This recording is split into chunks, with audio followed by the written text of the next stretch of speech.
वित्त मंत्री और उनकी टीम ने इस आर्थिक पैकेज के पहले हिस्से का ब्लूप्रिंट देश के सामने रखा है।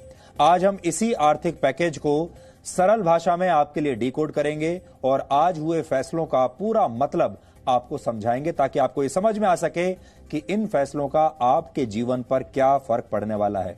क्योंकि अब आपके सामने दो चुनौतियां हैं। पहली चुनौती यह है कि आप अपनी जान कैसे बचाएंगे कोरोना वायरस से, और जब जान बच जाएगी तो फिर अगली चुनौती होगी कि अब जान के बाद आप अपनी जेब का ख्याल कैसे रखेंगे। क्योंकि इतने दिन घर में रहने के बाद अब आपको अपने आर्थिक स्थिति की चिंता सताने लगी होगी। अब आपको यह समझ में आने लगा होगा कि जेब भी बहुत जरूरी है जिंदा रहने के लिए। इसलिए अब सारी जो बातें आज हम करेंगे वो आपकी जेब के बारे में करेंगे। अभी तक सिर्फ आपकी जान के बारे में बात कर रहे थे। आर्थिक पैकेज का फोकस इस बात पर है कि कैसे कर्मचारियों और कंपनियों के हाथ में ज्यादा पैसे आएं, जिससे वो ज्यादा खर्चा कर सकें और अर्थव्यवस्था की गाड़ी फिर से पटरी पर लौटे। सबसे बड़ा फैसला यह है कि अगले साल मार्च तक नॉन सैलरीड इनकम पर टैक्स डिडक्शन एट सोर्स, जिसे आप टीडीएस कहते हैं, यानी टीडीएस कटौती को 25% कम कर दिया गया है। टीडीएस की जो कटौती है वो 25% कम कर दी गई है। इसे आसान भाषा में अगर आप समझेंगे तो वो इस तरह है कि जो भी सर्विस प्रोवाइडर हैं या जो प्रोफेशनल्स हैं, अगर वो 1000 रुपए का काम करते हैं तो उसमें पहले 100 रुपए टैक्स देना पड़ता था, लेकिन अब आपको सिर्फ 75 रुपए ही टैक्स देने पड़ेंगे, यानी 25 रुपए आपके बच जाएंगे। आपको टीडीएस का जो आपको देना है उसमें 25% का आपको डिस्काउंट मिलेगा। इस फैसले से करीब 50,000 करोड़ रुपए लोगों के सीधे हाथ में आएंगे। ये बचत होगी आपकी, जो रकम अब तक सरकार के पास जाती थी, यानी सरकार ने अपनी जेब से 50 करोड़ रुपए आपके लिए रख दिए हैं। इनकम टैक्स रिटर्न भी अब 30 नवंबर तक आप भर सकते हैं, उसके लिए भी आपको छूट मिल गई है। इसी तरह से आपकी सैलरी में एम्प्लॉइज प्रोविडेंट फंड यानी ईपीएफ के हिस्से को भी अब कम कर दिया गया है। पहले आपकी तनख्वाह से 12% हिस्सा ईपीएफ में कट जाया करता था, अब सिर्फ 10% हिस्सा ही आपका कटेगा, यानी अब आपको इन हैंड सैलरी थोड़ी ज्यादा मिल पाएगी। अब आपके हाथ में ज्यादा पैसा आएगा। इसे ऐसे भी समझिए कि अगर प्रोविडेंट फंड में पहले 12 रुपए आपके हिस्से से और 12 रुपए आपकी कंपनी के हिस्से से जाते थे, तो अब 10-10 रुपए ही जाएंगे, यानी 24 रुपए की जगह 20 रुपए ही पीएफ में जाएंगे। इससे आपको भी फायदा होगा और आपकी कंपनी को भी फायदा होगा। इसके अलावा 15,000 रुपए से कम सैलरी वाले कर्मचारियों के प्रोविडेंट फंड की रकम सरकार अगले 3 महीने तक और भरेगी। प्रधानमंत्री गरीब कल्याण योजना के तहत पहले यह ऐलान किया गया था कि मार्च, अप्रैल और मई के महीने के पीएफ का हिस्सा सरकार देगी। अब जून, जुलाई और अगस्त महीने में भी कर्मचारी और कंपनी दोनों के हिस्से की प्रोविडेंट फंड की रकम सरकार ही भरेगी। इससे 3.5 लाख कंपनियों और 72 लाख कर्मचारियों को फायदा होगा। आर्थिक पैकेज के इस पहले हिस्से का जो फोकस है वो हमारे देश के छोटे और मध्यम दर्जे के उद्योगों पर है, जिनसे करोड़ों लोगों की रोजी रोटी जुड़ी हुई है। इन्हें आप अंग्रेजी में micro, small and medium enterprises यानी MSMEs कहते हैं। इस सेक्टर पर देश की अर्थव्यवस्था भी काफी हद तक निर्भर होती है। भारत में कृषि के बाद सबसे ज्यादा रोजगार इन्हीं छोटे छोटे उद्योगों से मिलता है, जहां करोड़ों लोग काम करते हैं। भारत में करीब 11 करोड़ लोग इन्हीं छोटी छोटी कंपनियों में काम करते हैं, इन्हीं छोटे छोटे कारखानों में काम करते हैं।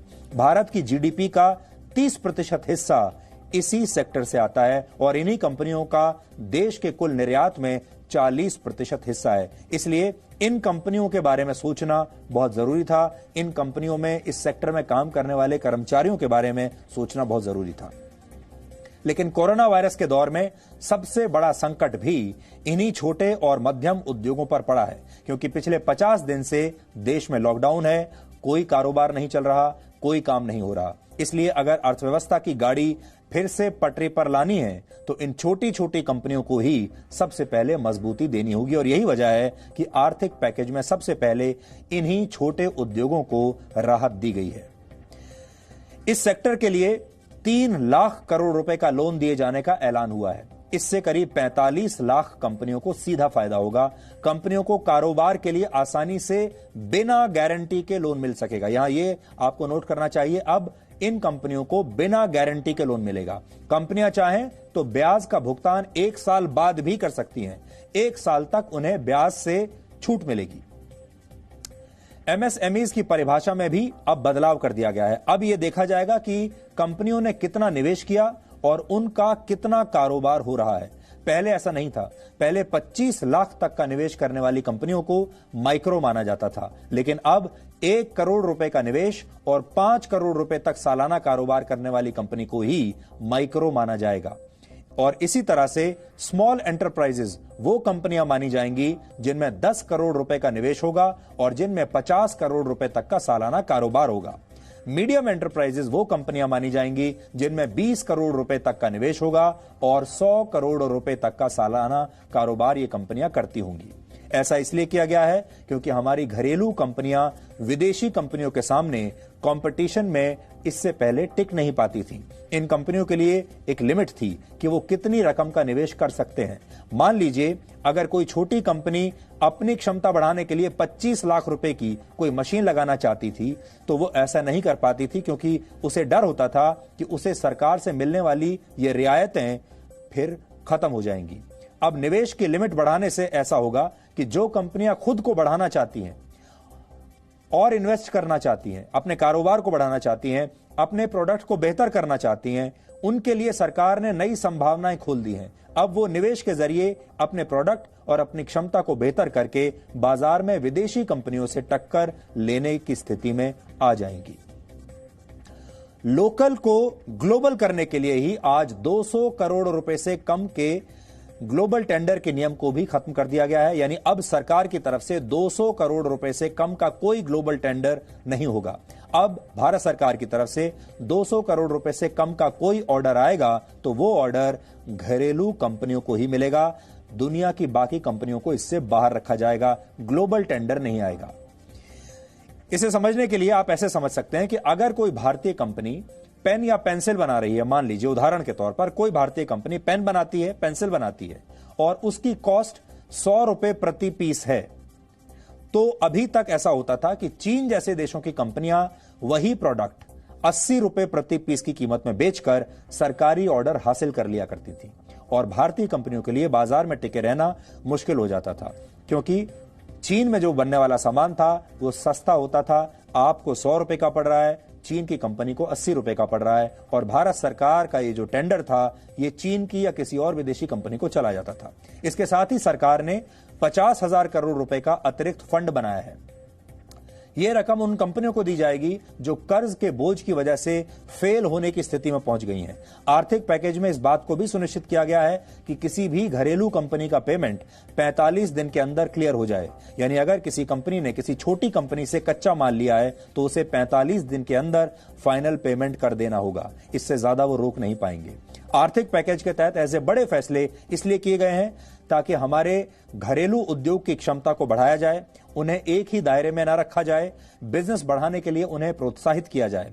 यह प्रधानमंत्री के उस आर्थिक मंत्र के मुताबिक है जिसमें उन्होंने कल लोकल के लिए वोकल होने और लोकल को ही ग्लोबल बनाने की बात कही थी। There are 6 major steps for the MSMEs. The first one, there is a collateral-free automatic loan for MSMEs which is being provided. This will give facility up to 3 lakh crores. These loans will have a 4-year tenor and there will be a moratorium given for 12 months. These are going to be 100% credit guaranteed over as a cover given to banks and NBFCs on principal and interest. So this is going to be available till 31st October 2020. There are no guarantee fees, no fresh collaterals required. So I guess this will benefit 45 lakh units so that they can resume their business activity and also safeguard jobs. Vocal भी, local को बल भी, local से global भी। तो ये इसीलिए global tenders जो हैं ये 200 करोड़ तक से कम वाले जो हैं इसमें यानी कि 200 करोड़ से कम वाले में ग्लोबल टेंडर्स नहीं होंगे। इसमें हमारे सूक्ष्म, लघु, मध्यम उद्योग को लाभ मिलेगा और कहीं ना कहीं आत्मनिर्भर भारत की जो हम बात करते हैं उस दिशा में कदम ये भी उठाया गया है। जो लोग बड़ी बड़ी कंपनियां चलाते हैं उनके यहां तो बड़े बड़े चार्टर्ड अकाउंटेंट बैठे होते हैं, बड़े बड़े फाइनेंशियल एक्सपर्ट्स बैठे होते हैं जो कि सरकार की इन ऐलानों को बहुत अच्छी तरीके से समझते हैं और फिर वो बड़ी बड़ी जो कंपनियां हैं इन्हें समझकर अपने आगे की रणनीति बनाती हैं। लेकिन जो कर्मचारी हैं, जो गरीब लोग हैं या जो छोटे व्यवसायी हैं, जो छोटे दुकानदार हैं, उनके साथ समस्या ये होती है कि सरकार कोई ऐलान भी कर देती है तो उन्हें वो समझ में नहीं आता, क्योंकि जिस भाषा के साथ मीडिया भी उसे आपके सामने रखता है वो इतनी क्लिष्ट होती है, इतनी मुश्किल होती है कि आप लोग कभी समझ नहीं पाते। इसलिए आज हमने कोशिश की कि हम सरल भाषा में आपको समझा सकें कि आप चाहे किसी भी वर्ग के हों, चाहे आप मजदूर हैं, आप कर्मचारी हैं, आप छोटे व्यवसायी हैं, आप बड़े व्यवसायी हैं, आप कुछ भी करते हो, आपके लिए सरकार ने क्या नया राहत पैकेज आपके लिए ऐलान किया है उसका, और आप इसका कैसे फायदा उठा सकते हैं। इसलिए आगे क्या होने वाला है उसकी जो कुंजी है वो यही राहत पैकेज है। इसलिए आप इसको एक बार नहीं कई बार सुनिएगा। आप चाहें तो डीएनए का रिपीट टेलीकास्ट देख सकते हैं, नहीं तो हमारे डिजिटल वेबसाइट पर जाकर दोबारा से इसे देख सकते हैं। लेकिन आप देख लीजिएगा कि आपको इसमें से कौन कौन सी जो स्कीम है, योजनाएं हैं, उनसे आपको फायदा हो सकता है। नए राहत पैकेज से छोटे उद्योगों को क्या फायदा होगा ये आपने समझ लिया। हमने 20 लाख करोड़ रुपए के जिस आर्थिक पैकेज का ऐलान किया है उसमें से 6 लाख करोड़ रुपए गरीबों, मध्यम वर्ग और छोटे और मध्यम उद्योगों के लिए दिए गए हैं। 6 लाख करोड़। लेकिन अभी सरकार ने इस बारे में विस्तार से नहीं बताया है कि 20 लाख करोड़ रुपए के आर्थिक पैकेज की रकम सरकार खुद कहां से लाएगी, यानी ये पैसा सरकार के पास कहां से आएगा। कैसे सरकार इतने बड़े आर्थिक पैकेज को मैनेज करेगी जो हमारी जीडीपी का 10% है। इसका जवाब एक तो यह हो सकता है कि सरकार ने अभी बाजार से अपनी उधारी बढ़ा दी है। पहले सरकार को 7.5 लाख करोड़ रुपए की उधारी लेने का अनुमान था, लेकिन अब कोरोना संकट की वजह से सरकार को अतिरिक्त 4 लाख करोड़ रुपए बाजार से लेने पड़ेंगे, उठाने पड़ेंगे, उधार लेने पड़ेंगे। यानी सरकार की कुल मार्केट बोरोइंग लगभग 12 लाख करोड़ रुपए हो जाएगी, यानी सरकार पर कर्जा बढ़ जाएगा। इसके अलावा सरकार के पास टैक्स से जो रकम आती है और जो रकम सरकार ने कई योजनाओं में बचत से जुटाई है उससे सरकार इस आर्थिक पैकेज को मैनेज करने की कोशिश करेगी। इसके अलावा आर्थिक पैकेज का तीसरा स्रोत रिजर्व बैंक ऑफ इंडिया यानी आरबीआई है, जो बैंकों को नकदी मुहैया करवा रहा है जिससे बैंक आगे आप सबको कर्ज दे सकें, लोन दे सकें। आत्मनिर्भर भारत के सपने को पूरा करने के लिए प्रधानमंत्री मोदी ने लोकल पर वोकल का नारा दिया है और स्थानीय स्तर पर निर्मित उत्पादों के इस्तेमाल पर जोर दिया है। ऐसे में यह जानना जरूरी है कि अभी भारत दूसरे देशों पर कितना निर्भर है और भारत को पूरी तरह से आत्मनिर्भर होने में कितना समय लग जाएगा। क्या आपको ऐसा लगता है जब आप अपने घर के आसपास या अपने घर के अंदर चारों तरफ नजर दौड़ाएंगे, अभी आप डीएनए देख रहे हैं, अपने चारों तरफ नजर दौड़ाइए और देखिए कि आपके घर में शुद्ध भारत में निर्मित कितनी चीजें हैं और आपके घर में कितनी चीजें ऐसी हैं जो विदेशी हैं। आप शुरुआत कर सकते हैं अपने मोबाइल फोन से, उसके बाद अपने टीवी की तरफ देखिए, ये टीवी कहां का बना हुआ है, किस कंपनी का है, और उसके बाद आप और बाकी चीजें देख सकते हैं, घड़ी देख सकते हैं, रेफ्रिजरेटर देख सकते हैं, एसी देख सकते हैं, अपनी गाड़ी की तरफ देख सकते हैं और फिर यह तय कीजिए कि उसमें से कितने भारत में बने हैं। इस बात को आप खासतौर से चीन के उदाहरण से समझिए, जहां से भारत अपनी जरूरत की चीजों का 16% हिस्सा आयात करता है। भारत की जरूरत की 90% जीवन रक्षक दवाएं चीन से आती हैं। दवाएं बनाने में इस्तेमाल होने वाले इंग्रेडिएंट्स का 75% हिस्सा भी चीन से ही आता है। 80% मेडिकल उपकरणों की सप्लाई चीन करता है। ऑटोमोबाइल कंपोनेंट्स यानी वाहनों के कल पुर्जों की 30% जरूरत चीन से पूरी होती है। इलेक्ट्रॉनिक गुड्स की जरूरतों का 60% आयात चीन से होता है। देश की करीब 90% टॉय मार्केट पर, खिलौनों की मार्केट पर चाइनीज प्रोडक्ट्स का कब्जा है। देश की बाइसिकल मार्केट में, साइकिल के बाजार में 50% डिमांड आयात से पूरी होती है, जिसमें चीन की बड़ी हिस्सेदारी है। जाहिर है अगर हमें लोकल पर वोकल होना है तो पहले चीन पर अपनी निर्भरता कम से कम करनी होगी। इसलिए हमारा मानना है कि आत्मनिर्भर भारत के सपने को पूरा करने के लिए अभी हमें बहुत तैयारी करनी पड़ेगी और यही तैयारी प्रधानमंत्री ने जो आपके सामने बात रखी है, असल में उन्होंने आपको एक चुनौती दी है और प्रधानमंत्री हमेशा देश को एक बड़ी चुनौती देते हैं। अक्सर वो चुनौती ऐसी होती है कि देश को लगता है ये तो पूरी नहीं हो सकती क्योंकि टास्क बहुत बड़ा दे दिया।